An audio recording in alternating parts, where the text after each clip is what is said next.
This segment is brought to you by Jig Masters. Step up your game with high-quality performance jigs, spinner baits, buzz baits, and more from jigmasters.com. And always, when in doubt, get the jig out. You're tuned in to Off the Water. I'm your host, JP. This is the premier source for all things to do after a long day of fishing. Chill out, grab a cold one, let's go explore what there is to do off the water.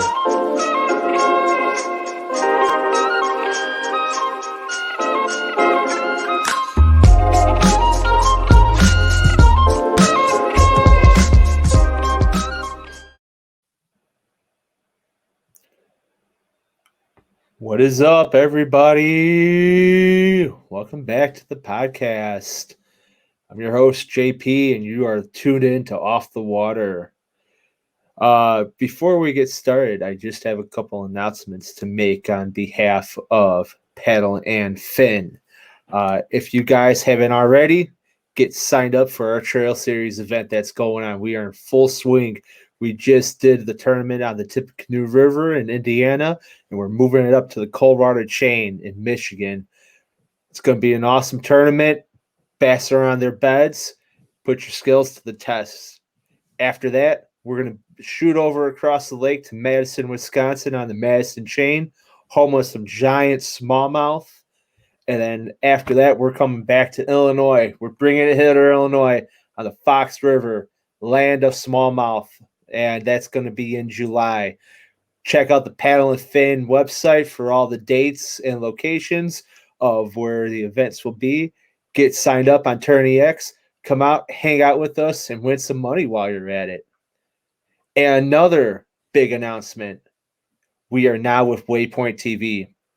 Waypoint TV is a streaming service, literally as it says in their TV, where we're going to be platformed throughout a broader community of networks. So be on the lookout for Waypoint TV. Check us out there. Today, I want to introduce you guys to my guest, Mr. Cam Steele of the Faith and Fishing and Podcast. What's up? What's going on? He's been at it. He's an OG in the game, and I'm happy to have him on. So, Cam, tell everybody what you're about, man. Oh man, thank you for having me on the podcast, man. I'm a big fan of Paddle and Fin and all of the shows that y'all have going on. Definitely a lot to live up to, but excited to be on the show. So, like you said, my name is Cam Steele. I have the most awesome last name, and if you want to go up against me on that, just ask yourself, do all of your friends call yourself the Man of Steel? But yeah, man. So I am a maintenance and IT guy at the local bookstore here in Raleigh, North Carolina. And I juggle hats, do pretty much everything for the store, from a little bit of accounting work to maintenance, like I said, IT, all of that good stuff. Today I was changing the exit lights. So a little bit of everything. But like you said, I'm the host of the Faith and Fishing podcast. That little over a year I've been doing that now. So it's been an awesome ride. Had some really awesome guests. Some guys that are as little known as a pastor up in Michigan who kayak fishes and has a really awesome story, all the way up to guys that are legends like Jimmy Houston. So had some really awesome shows and excited to be on this one. Well, I'm glad, and I'm super excited to have you, man. And just so everyone's aware, me and Olivia in this household, whenever we speak of Jimmy Houston, just so she understands who he is, it's Jimmy with the hair. That's the only way she'll be able to distinguish Jimmy Houston. That's awesome. So let's talk about your podcast some more. For those who don't know about it, can you give a description of what your podcast is all about and what its mission is? Yeah. So It's a simple premise. I just interview fishermen from all walks of life about their faith. Um, a while back, I heard Chad Hoover mention his faith on another podcast. I've heard a lot of fishermen mention their faith on other podcasts, and I was like, that would be a really cool thing to do, is do a podcast, interview fishermen about their faith, give them a platform just to kind of talk about it. And then shortly thereafter, I heard another podcast where the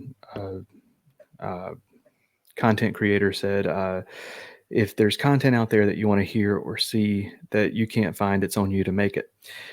So here I am making the content that I couldn't find. But yeah, so my wife is a potter. She has an awesome pottery business called Porch Dog Pots. And you can follow her on Instagram. It's at Porch Dog Pots. Really awesome stuff. But while she was doing that, a lot of times I would go out and fish at the little pond here, but I kind of didn't want to have to get in a car and go somewhere every time. I wanted to do something while she was doing that. So I started this podcast, and like I said, I've had some awesome guests from all walks of life. And my goal was never to, I'm previously a youth pastor, and my calling has always been youth ministry. I love working with young people, but I never wanted this podcast to be preachy or anything like that. I just wanted to give people a chance to share their faith stories. And so that's what I've done. We were talking before we started that if you go back and listen to my older podcast, you can definitely tell I am reading from, like, all right, next question. This. And I like to think that I'm starting to get better at interviewing now. So it's a little bit less scripty and more just kind of conversational. But yeah, we have a couple segments. There's a product spotlight where I just share a product that I'm really excited about. And then after the interview with all of my guests, I always do a "What's Your Favorite" segment and ask a few categories of what's your favorite this, what's your favorite this, just for a little bit of fun with the guests. But yeah, that's my podcast in a nutshell, man. Awesome. Yeah, you know what? And I know a few of our guys have been on it. I've listened to them, and the "What's Your Favorite?" I remember you had Brad Hicks on. Yeah. Yeah. So his podcast is going to air soon, hopefully the end of this month. So I also have a 2-month-old. So my schedule just kind of got, like, just everything went all up in the air. So I am doing my best to get back to a consistent thing, but it may be a while before that happens. But yeah, I've interviewed Brad Hicks, getting one set up with Armando. And I've got an episode with Dan Perry also. So cool. Yeah. That was the one. It was Dan Perry who I remember listening to last year. And that was where he was kind of, he was kind of nervous to get on at first, and then he was very chill throughout the whole episode. Yeah, he's awesome to talk to, man. Oh yeah, yeah. And you were talking about it, scripted versus being just free flowing. And it just like everything else, it takes progress, it takes time, it takes doing it. Practice through repetition makes muscle memory. And I've been doing podcasting now for the last year or so with Paddle and Fin, but prior to that, being in public service and being that I've always had to present things my whole life, I found talking and interviewing and doing things, just having conversations with people, that's what I have to do, like, every day. And it's easier for me to go, hey, I could talk to you about X, Y, and Z, without having to look at it, because I don't have that in front of me when I'm at work. When I'm at work, I had to have that conversation to figure something out about somebody. It's truly unscripted. And it's where, like, you think you get thrown to the wolves, and then it just comes natural. And I could see it with you right now. I mean, the biggest thing that I've learned is to slow down. When you start moving too fast, it's when you start making your mistakes. But I think you got a pretty good grasp on what you're doing based upon everything I've heard. So kudos to you. Thank you. Thank you. Yeah, the best piece of advice I've gotten so far was from Josh Carter from One Objective. He said, give it a year. He said, give it a year. And then if you don't like it, if it's not working, then you can go from there. But he said, give it a year. And there were a lot of other podcasts that started right about the same time mine did that I was really excited about, was listening to. They didn't make it past 6 episodes. And I think the average length of a podcast is like 6 to 12 episodes, something like that. Mm-hmm. So yeah, I mean, anyone who's wanting to get started in podcasting or anything, that's going to be the advice I give them, is give it a year. Stick with it for a year, because that's whenever you start feeling traction catching. Yeah, absolutely.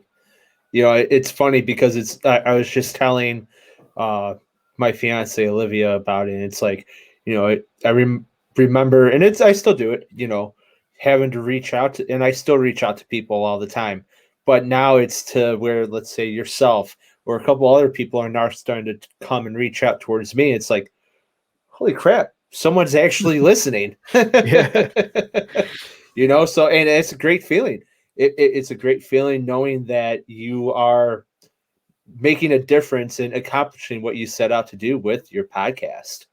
So yeah, it's an awesome piece of advice to give.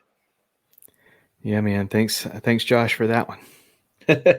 So let's talk a little bit more about you and where you live and fishing. Let's get into the nitty gritty, man. Heck yeah. So let's start here first. Where are you fishing and how long have you been fishing? So the second question first. I've been fishing since I can remember.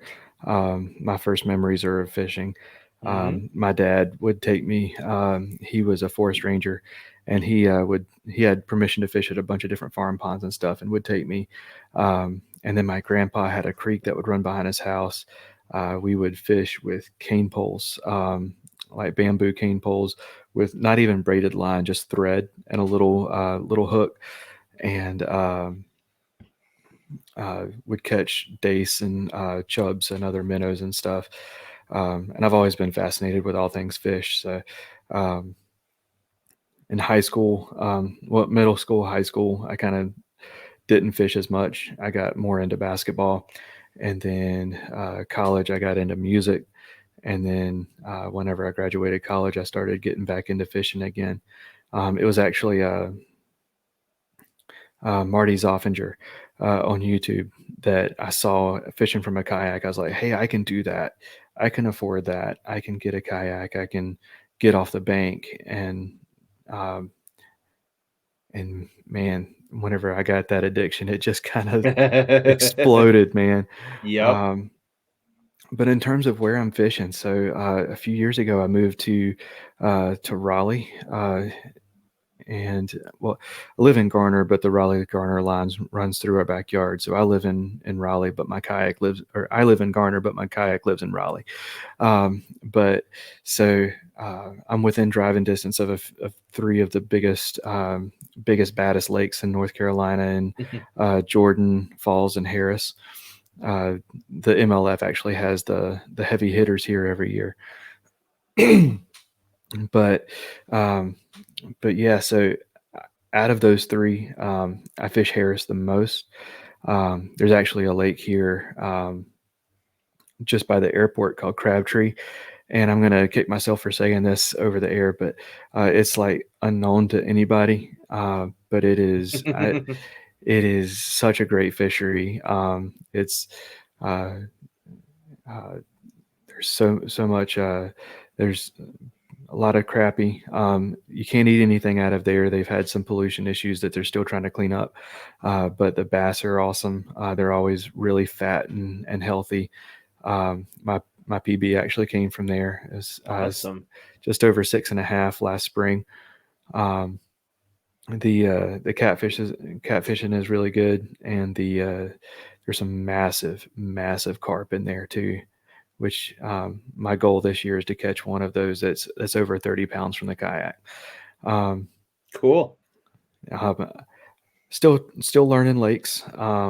I'm not too far from Lake Wheeler. I haven't fished that one too much, but yeah, still learning lakes. I'm used to swamps back in the eastern part of the state, but yeah, those are the lakes that I spend the most time on for sure. Would be Crabtree and Harris. Cool, man. So actually, you just brought up a good point, and this is one of those that go back and forth kind of debate. So when you say you fished swamp versus fishing a lake, I've known people consider swampy areas to be lakes. Heck, even up here in the Great Lakes, we have what was considered swamp because of marsh fields and grassland. What is your definition of a swamp versus a lake, and why are you learning lakes versus fishing from a swamp before? So the lakes here are more open water, whereas what I'm used to, it's cypress everywhere. It's like a maze. You can get lost back in the cypress roots and stuff. There's targets everywhere to pitch to. There are usually really stained water, and usually like maximum depth is gonna be around 6 feet. And then here, the bigger lakes, there's a lot of structure to fish to, but there's also like in the summertime, they're going to be out in the deeper part of the lake, whereas if you're in the swamp, you're targeting the shallow shady areas. So I'm still learning deep water. I don't know that I'll ever get the hang of deep water, but still haven't gotten a chance to catch smallmouth either, but so that's on my bucket list too. But yeah, I that would be the difference for me is just the kind of structure that you're fishing and getting being able to go back there, get lost, get away from people, and not having that deep water for fish to escape to. So you're targeting that shade instead. Okay. I got you, man. That's cool. And it's kind of funny because here, and like I've said this before to a lot of people who listen and who we talk to on the podcast, but living in Chicago, you live on a plain or one of the Great Plains, and we have Lake Michigan. Lake Michigan actually within the area has left over a lot of glacial lakes, smaller lakes, that are relevant because they are shallow, what you would describe like a swamp. And geologists, people who are land surveyors, actually consider some of these places to be swamps because of the vegetation, the depth that sometimes only gets 6 to 8 foot, but most of the time you're 2 to 3 foot throughout. The only thing is we don't have gators. Yeah. we don't have gators, but we got almost all the same reptiles that inhabitate both areas. But you don't have gators, our swamps don't freeze over. Right, exactly. But like if you go, let's say, let's even use the Mississippi River for example in La Crosse, Wisconsin. There's an area called Goose Island that is a swamp and a half. I mean, what you would see down south, minus cypress trees, like what you see how Florida, how it's all bogged out. There's so many lakes like that up here, but yet they're considered lakes and not swamps. But I get where you're going with, because we do have a lot, like, Lake Michigan. There's structure in that lake. You have to know how to find that structure and the contour and where that structure lies going offshore. So it becomes a whole different animal. I get where you're going with that. So that's awesome to learn. It does take a lot of figuring out, and it could be a pain in it could be a pain in the butt because you think you have it figured out, and all of a sudden the pattern changes, and now you have to revert back to plan B, C, D, and so on and so forth. Yeah, for sure. Cool. So what are you fishing out of? So I am fishing out of a Perception Pescador Pro 120. I have gone through a few different kayaks to find this one. Really loving this one. It paddles great and it's fast enough for me. I got a Pelican Catch 120 last year, early last year, because I wanted to be able to stand up and fish. And I quickly found out that paddling performance was a lot more important to me than standing up was. So there's nothing wrong with the Catch 120. It just wasn't for me. Okay. But I started out on a little Sun Dolphin Journey 10 foot. And I'm not a little dude. And I about sank that thing multiple times. And finally found one that, this one is the one for me. So the Perception Pescador Pro 120. Cool. That's awesome. And are you, when you're out there, are you paddling with a group or any teams, or are you going solo? I'm going solo for the most part. Every now and then I go with a buddy, but still trying to find some more fishing buddies in this area. But yeah, I don't do a lot of tournaments. I do some charity tournaments here and there, like Jackson Orr's charity tournaments. But I am the kind of competitive person that if I'm not just winning, if I'm not dominating, I'm not having fun. So I'm not a good enough I'm not a good enough fisherman to enjoy tournament fishing yet. I hear you. You know what? You play. I remember you just said you played basketball, so dominated. And Carolina. Come on, man. You guys are Tar Heels. You guys are one of the most dominating basketball teams in the NCAA. Yeah, and it can be really frustrating whenever you're not a Tar Heel fan. But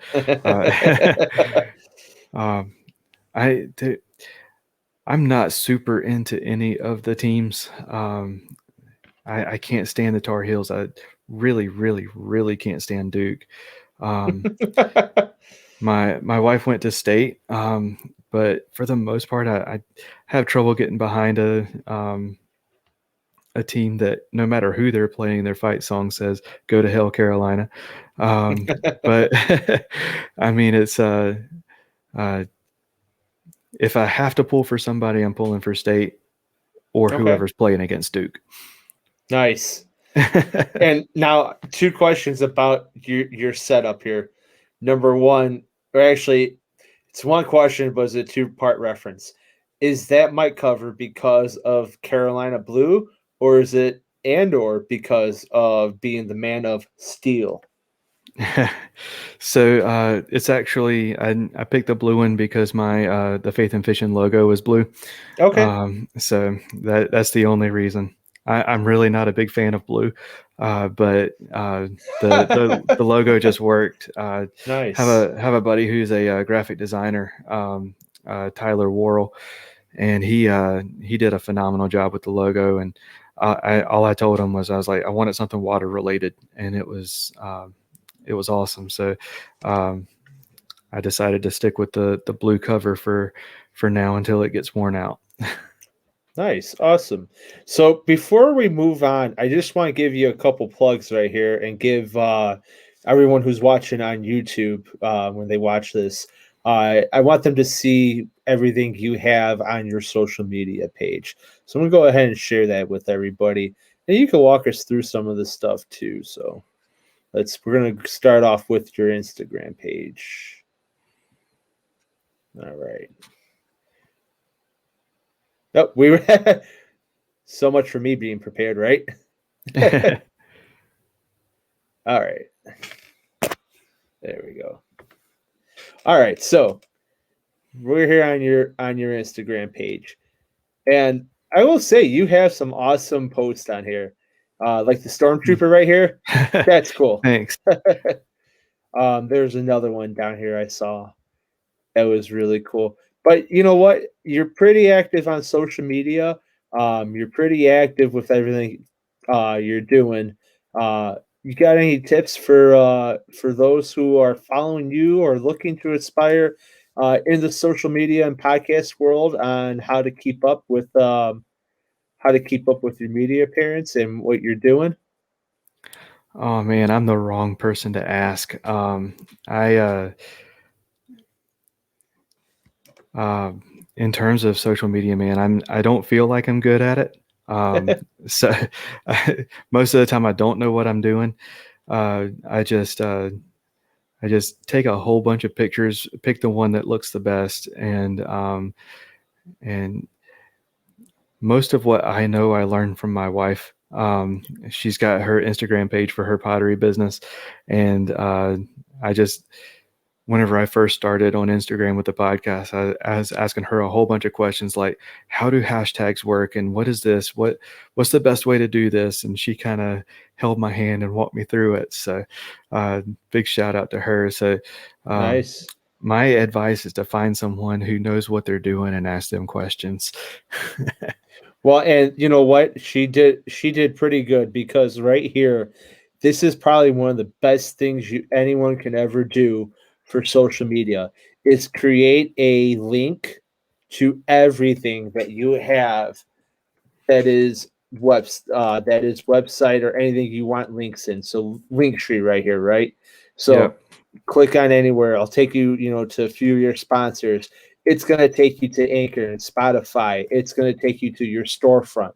This is the kind of things that, you know, it may seem very little, but in the long run, it will help you out so much more because now people don't have to go and search all over the place for one specific thing they're looking for.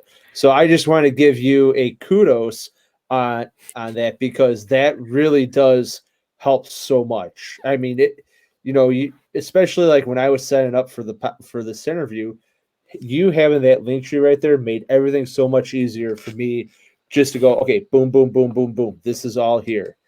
And I mean, that's appreciated. And for those who are looking to aspire to grow your social media pages, follow that motto, man. That is awesome. Well, thank you. I put that up there mainly just because I got tired of typing my website. I've got a free website, so it's a long one.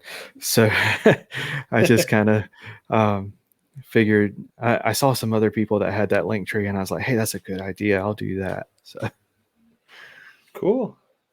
All right, well, let's get into it, man. Raleigh, North Carolina. yeah, man. It's it's still a little bit big of a place for me. I'm a country boy. I like having to get in my car to get to my neighbor's house.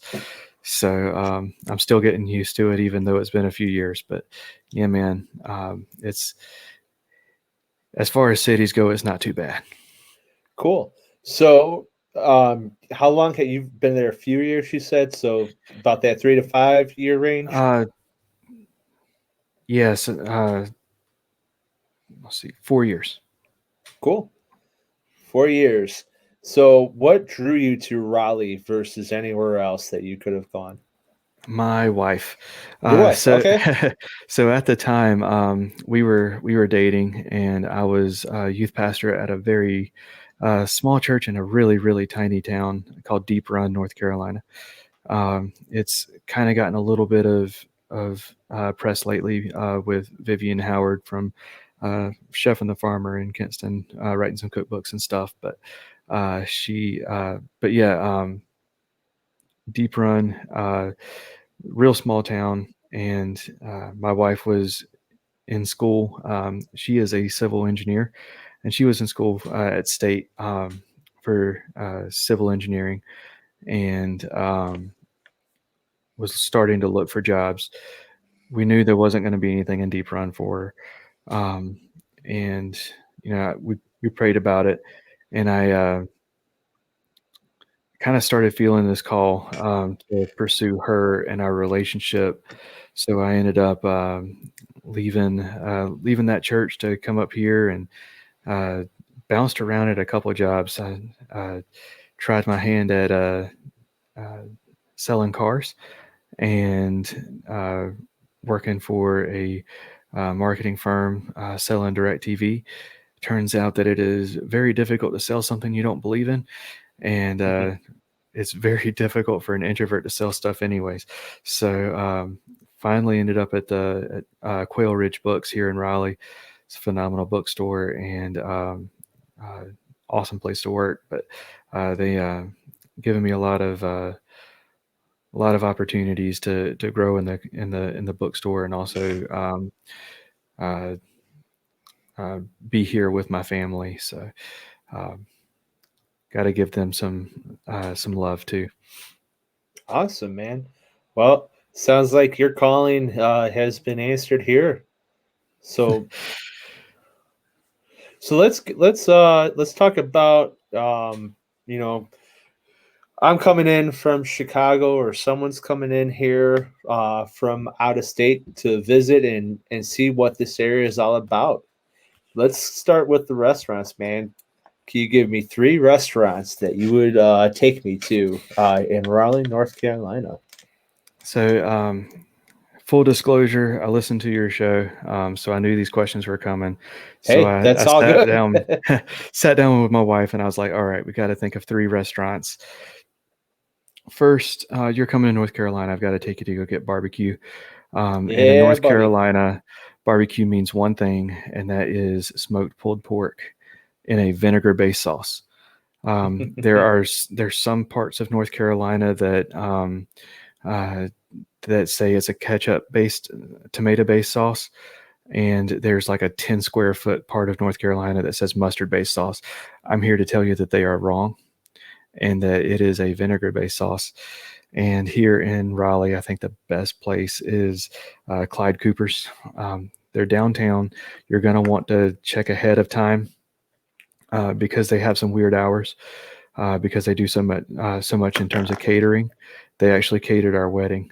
Oh, sweet. So they have that classic barbecue with the really, really, really good sides, and the pork rinds, man. Oh man, the pork rinds.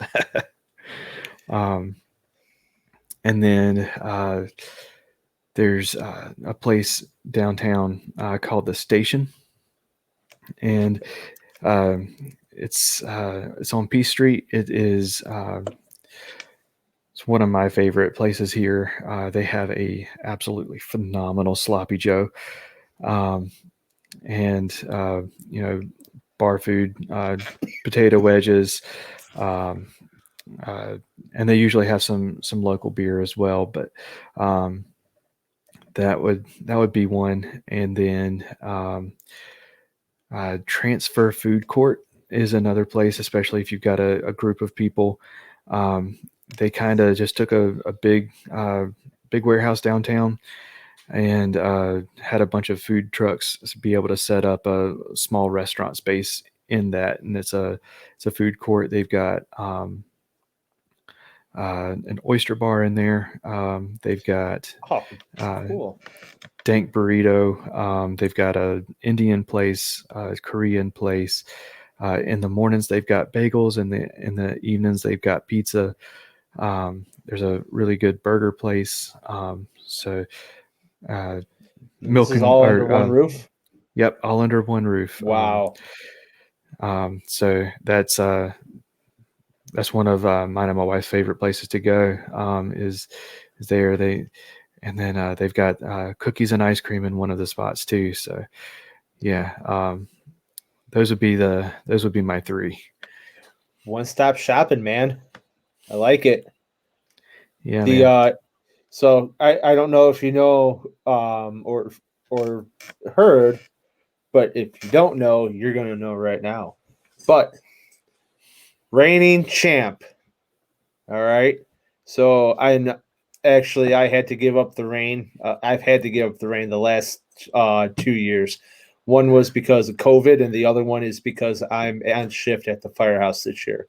But locally, we have a cook-off amongst all the firehouses within the Chicagoland area, and it is to benefit.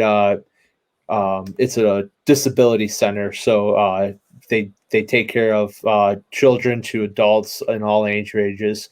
But this is their big cook-off that they do, and I held the championship crown for my smoked pulled pork Carolina style.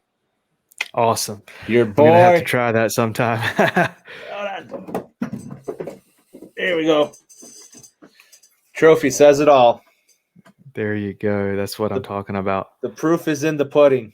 I'm gonna have to give it a shot. And yes, it is a vinegar base, and it is As it should pungent. be. It is pungent when you had to cook it down, but once it's settled down, once it's simmered, and once it's chilled, oh man, it is awesome. I smoked that shoulder for about 10 hours. Low and slow, Nice. babies. Low and slow. And Heck yeah. you know, it is when I do this, and that's why it's hard to do it this year, is because of the day it's on. I'm at the firehouse. I need consecutive days on and off because the prep is crazy. You're prepping for 700 people, and you had to give Wow. out how I do mine. I do mine on sliders. If not, it's a la carte just with the pork. But I usually do mine on sliders. So you're making 700 pork sliders to give out and sample. That takes a lot of time to do. Yeah, for sure. So because if I, like I said, if it was the day before, the day where I could kind of get rid of or make a trade with my shift, that's no problem. But if it's on the shift day, it's so hard to commit to do all that. So can't do it this year. So somebody else is going to have to take the crown. But I'll be back. I promise. I'll be back for that crown. All right. Keep that Carolina style at the top. Absolutely. All right. So let's move on to the next part, man. Let's talk about breweries. I mean, that's like the biggest thing in the world right now in terms of pop up and what towns are becoming known for. What's going on in Raleigh? So Raleigh has a ton of them. But I figured what I would do is I figured if you're coming to this area to go fishing, you're going to Jordan, you're going to Falls, you're going to Harris. So I figured I would do one in Raleigh, one in Durham, and one that's closer to Harris. So that one's down in Fuquay, and that one's called Aviator. Okay. And so that one, the joke is that Aviator now owns Fuquay Varina. But so they have a smokehouse that has an indoor restaurant with barbecue and all the good meats and stuff, and then they have the tap room, which is across the street with a big balcony. They have some food that you can order. They've got the beer on tap, and then across the street from that is the pizza place that they just opened. But they've got some good beer. I'm not a huge beer guy. I can do. I tend to do a lot of hazy IPAs, but yeah, Aviator would be the one. If you're going to Harris, that one would be the closer one to that one. If you're going to Jordan, up in Durham, would be. This one was harder to pick and choose because I've never had beer at either one of them. I'm going off of my wife's recommendation here, because if you want to know about beer in Raleigh, she's probably the better person to ask. But the so there's Full Steam and High Wire. Now I've been to both. I just haven't had beer at either of them. But Highwire has it's a big wide area, and they have like cornhole and stuff to do there. And then Full Steam is a more intimate spot. It's got board games and stuff. So both of them have really awesome atmospheres. And then in Raleigh, I can't say anybody other than Trophy. Trophy Beer in Raleigh. They have a few different locations. The one that's closest to us is Trophy Maywood, and have just awesome things to say about them. They make good beer, but they also supplied the beer for our wedding as our wedding gift. So Oh, cool. their main one is the Trophy Wife, and they had just come out with the Trophy Husband at the time too. So those were the two that they supplied for us. So super thankful to them. They always treat us right when we're there, and they've got good beer too. So Man, that sounds like a winner. No wonder why they call them Trophy. yeah, for sure. That's sweet, man. Trophy wife, trophy husband. And more and more, it's such. And we had this conversation before on here, but it's such a more welcoming atmosphere. When you go to the brewers, at least in my opinion, I'm not saying the dive bar experience isn't one thing, because it is, but if you're looking just to chill out, decompress a little, the breweries today offer such a different atmosphere than what you know you what was there before, or what the options were before. And it's not just, there's a whole different mindset that comes with a brewery versus going to a bar. And Yeah, it's for sure. it invites everybody from all walks of life. And there's really, I feel it's really no pressure when you're there. If you go to a bar, you almost feel like there's pressure to have a drink, or there's temptation. Versus where a brewery is, hey man, everyone from all walks of life are welcome. Come enjoy yourself. Doesn't mean you have to have a beer, but the atmosphere welcomes you to be here and enjoy what everybody else is doing. Yeah, and typically, at least around here, I see a lot of families at breweries. So Mm-hmm. it's something that you can. Most of them are close to a park, or have something there for the kids to do while you're there. So it's just kind of a get together and just kind of hang out for a while. Instead of, it's not the bar atmosphere where you go watch TV. It's you go and you hang out and you spend time together. So Mm-hmm. Yeah, and it's funny. There's a meme going around right now, and it reminds me of the stormtrooper post you have on your Instagram. But it's the Mandalorian and Grogu. For everyone who calls Grogu Baby Yoda, it's Grogu, and they're together and they're flying, and it says, "All parents when the bars say, or when the breweries say family friendly." So yeah, man. So cool. Now, do you guys have vineyards in your area? so I know we do. I couldn't tell you what they are or where they are. Okay. I am so I don't like grape juice when it's fresh, and there's no way I can drink wine. So It's very I've much an never. acquired taste. It really is, and it was hard.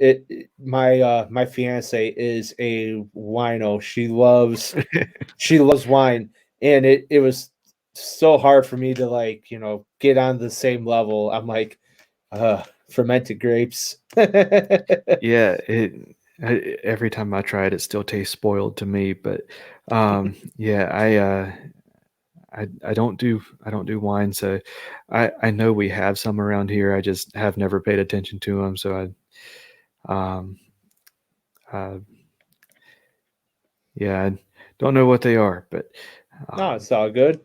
How about distilleries or other small batch? You know, Anywhere where they're making liquor or moonshine. I think it's just called Raleigh Distillery or Distilling or Raleigh Spirits or something like that. But I know I know we have more than one, but that's the one that most people recognize. Okay. Um, Now, being that Raleigh is, would you call it a college town for the most part, um, or it has like pockets of it with yeah, the so universities being there? yeah, so definitely you can tell the difference between the area around campus and then other areas. But I mean, it's a pretty like in the same way that a bigger city has boroughs, Hmm. like Raleigh has little. They're much smaller than boroughs, but they're little chunks uh, that each one is different than the other. So, I mean, we've got the area that's the college town. We've got um, the like Garner, that's more of a suburb of Raleigh. We've got areas downtown. We've got like the uh, where I work is North Hills, and that is more of the shopping center type area. You've got like the Crabtree Valley Mall. You got a bunch of different areas. Cool. Yeah, it's that's a pretty like typical, I guess, setup of most like how would be set here. Like Chicago, we have neighborhoods, but it's so diverse in in terms of what's there. But yet you go to it's weird because when I started traveling, everywhere else wasn't like Chicago. Everywhere else kind of had the way you described. But like Chicago, because growing up here and this is what I know, and this was such a, almost, it was almost a, I don't think culture shock is a word that best describes it, but it was weird to see how the rest of the state and cities, metropolitan areas are put together compared to like how we are here. So, and that comes with like things like like bars, how bars are set up in clubs. Like you have a certain area, like we have a certain area in our in our downtown that is just solely dedicated to nightclubs, where you won't find that anywhere else. It's crazy. Do you guys have any recommendations for nightclubs or bars to check out while we're there? Um, so the nightlife is not me. Um, I I couldn't tell you which one is fun because none of them look fun to me. But I will say if that's your scene, probably downtown at night would be the best place for you, Cool. because even if you don't know where you're going, there's going to be someone there that you can tell they just had a good time, and you can ask where they were. So, I used to have that spirit in me, and now 10 o'clock, I'm tired and it's ready for bed. yeah, yeah, for sure. um, and then so being that you got I've been to not your area of North Carolina, but to the northern section, so towards Bryson City, Asheville, that those areas. Closer to you guys, what do you guys have for other recreation besides kayaking? Is there places to go hiking? Is there trails for mountain biking? State parks within the area. Yeah, so we've got a bunch of state parks, uh, and county parks. Uh, um, Umstead is comes to mind. If you like hiking, but you can't can't do the steep mountain stuff anymore, or you just want to get as close to the mountain type hiking as you can in our area, that's probably a good place for you. There's really long trails. There's short trails. There's a lot of hiking there. The Crabtree, where I was talking about earlier, they have a bunch of trails. They have some mountain biking trails. Harris County Lake or Harris Lake County Park has a bunch of trails, which I found out the hard way how far those trails go. I was kayaking and fishing and I launched from the park there, and I got to the point where I started seeing private property signs. So I was like, all right, it's nature's calling. I need to pull out of the kayak and go. And um, I found myself a good tree, and I started hearing people. And I looked around, and there was a family walking towards me. Oh no! I was like, oh, I gotta finish up and get everything pulled up. And I look, and I hear people everywhere. And I'm looking around, and I'm standing right in the middle of a trail for Harris Lake County Park. Oh no, man, that's. But we have a bunch of hiking and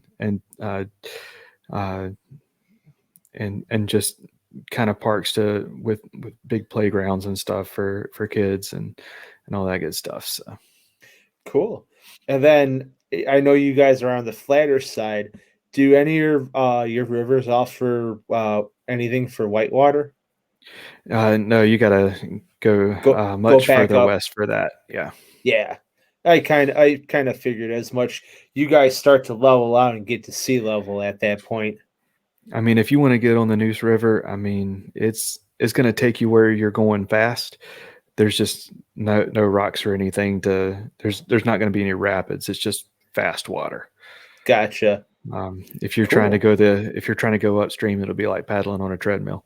Get your workout in for the day. That's your WOD. Yeah, for sure. And then, so you had mentioned a bunch of playgrounds.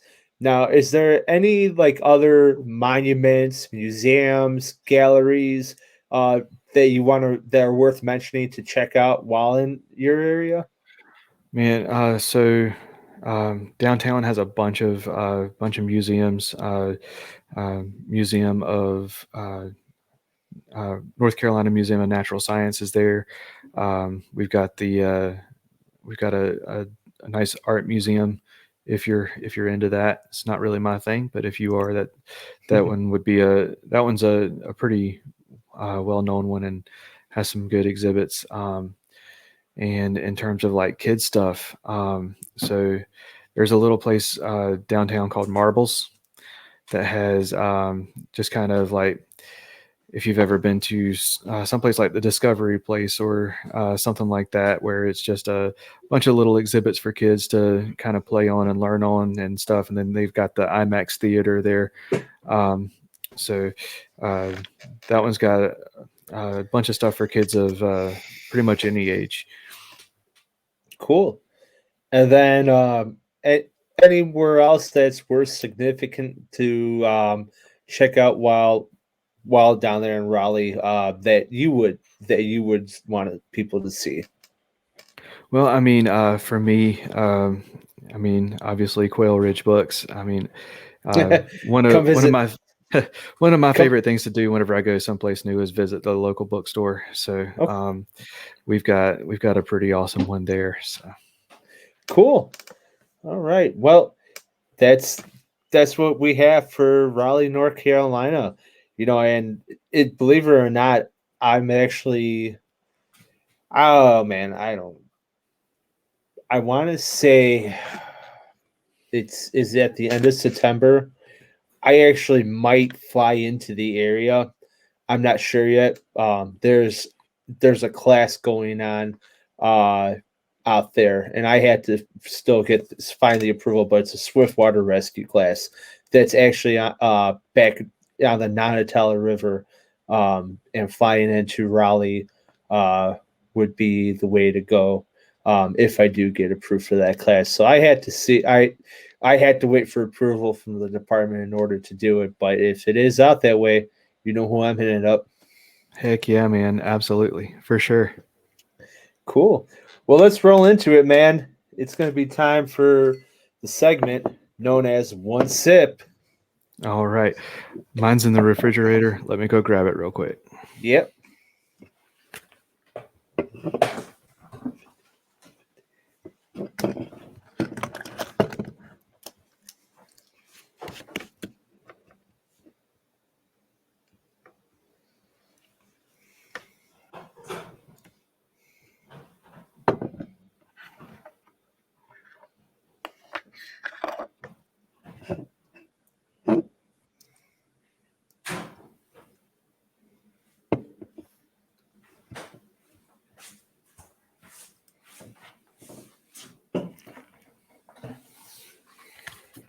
All right. 55:30. All right, and we are back with it. So this is one sip. Everybody knows the rules. This is our tasting of beers from all around the country and all around from local craft breweries. So today we're gonna let you go first, Mr. All right. Steele, because you know what they say, right? You don't want to mess with Superman. So I don't want to take I don't want to take away from you right now. So you are going to go first, so that way I don't get blasted by your strength. Don't tug on Superman's cape.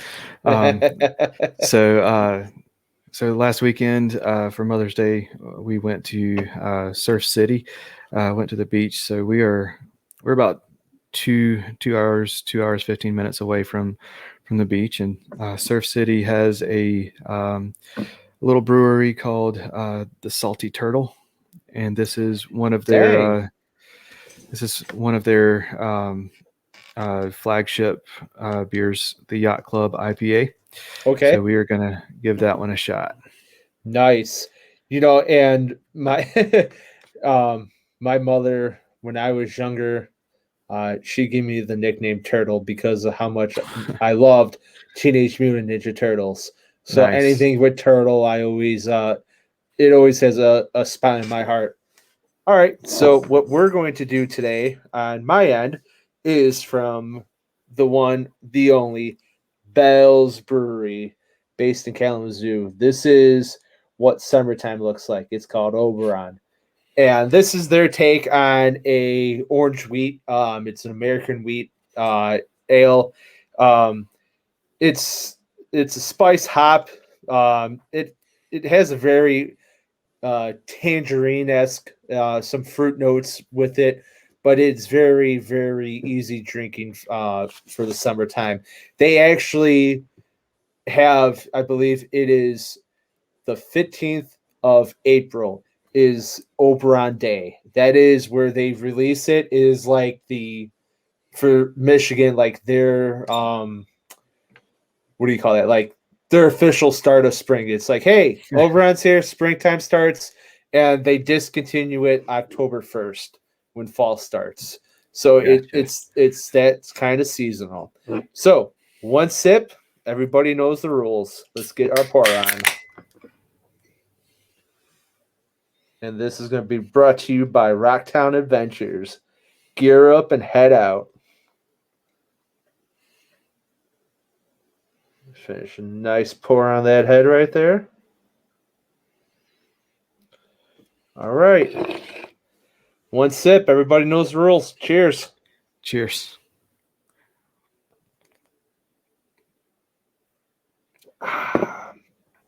Yep. That's summertime in a can. I hear you. And yep, that is an IPA. That's a smooth IPA too.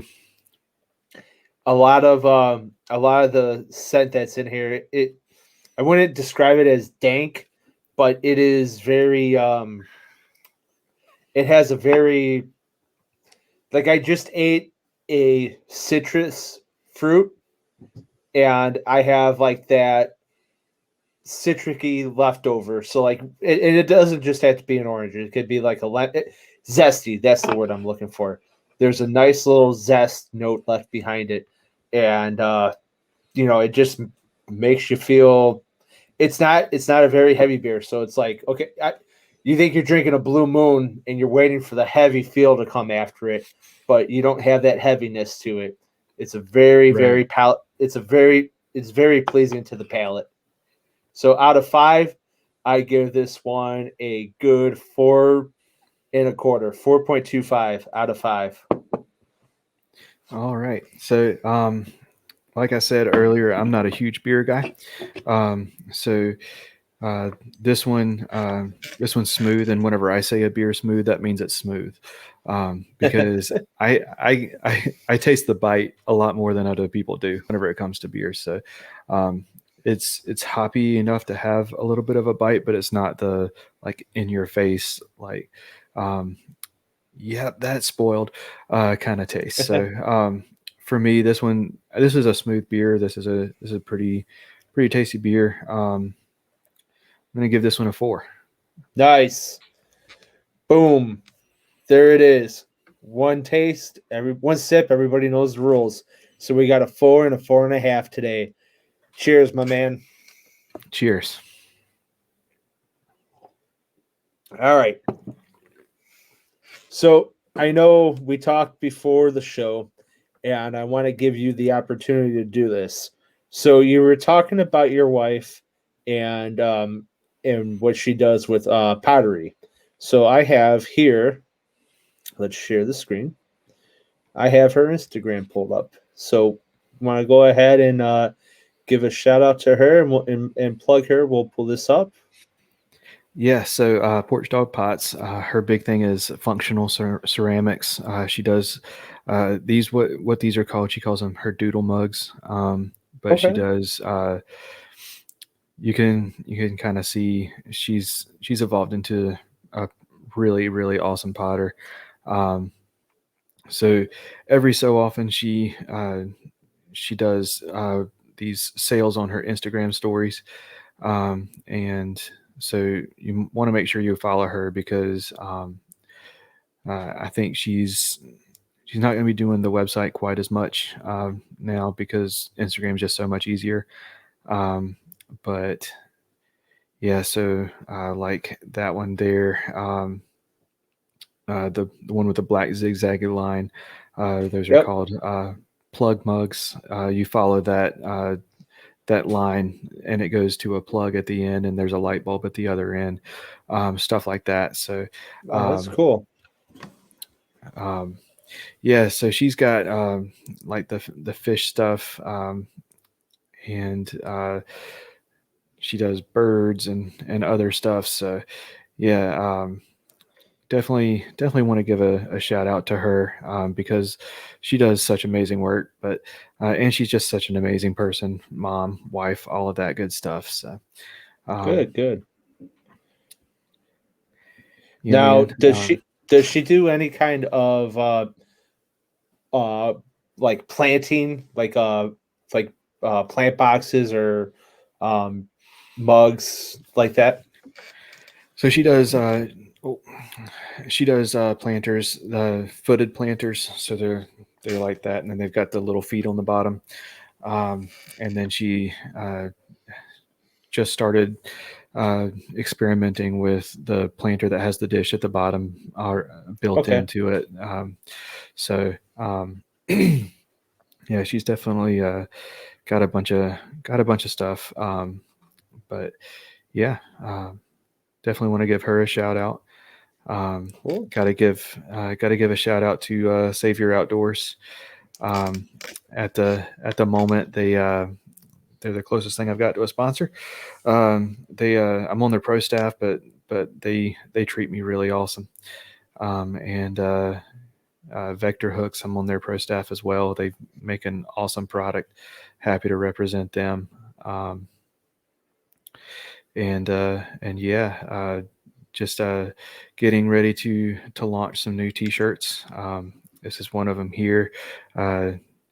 Just make being a good person a priority. It's a quote from Lonnie Ellerby on the podcast from our racism discussion. And then I got another one. This is a prototype. It ended up not looking quite like this because this one didn't look. I wasn't happy with how it turned out because this background wasn't supposed to be like painted on, but it says, I don't worry about, sorry, I'm trying to do this You're backwards good. here. But yeah, so I don't worry about my problem here. I just fish. So shout out to Russell Dillon. I actually learned about him from the Paddle and Fin podcast. But he is 13 years old. At the time he was on my podcast, he was 12. He's got an inoperable brain tumor, and his dream is to be a professional fishing YouTuber. And he started off his podcast on his episode on my podcast with, "My name's Russell Dillon. I have a brain tumor, but I don't worry about that. I just fish." Mm-hmm. And it's like, what an awesome mindset. So shout out to Russell. You can follow his Instagram. It's Russell with 2 L's _strong_fishing. And he's up in Wisconsin, has a bunch of awesome outdoors content. And then Lonnie Ellerby from the Just Make Being a Good Person a Priority. He's at DreamWorks Outdoors on Facebook and Instagram, and that's Outdoors with a Z. And he does guided fishing and hunting trips here in North Carolina, down closer to Fayetteville. And he is, there's Russell. That dude right there is a man. Love that guy. And then so DreamWorks Outdoors, he a lot of what he does is he takes kids fishing and stuff too. So he's an awesome guy too. So Cool. Yeah. And then I'm gonna pull his plug for you real quick. You said it was DreamWorks Outdoor, right? DreamWorks Outdoors, and that's Outdoors with a Z. There we go. And we'll pull that plug for you as well. We'll hit that there and then share that.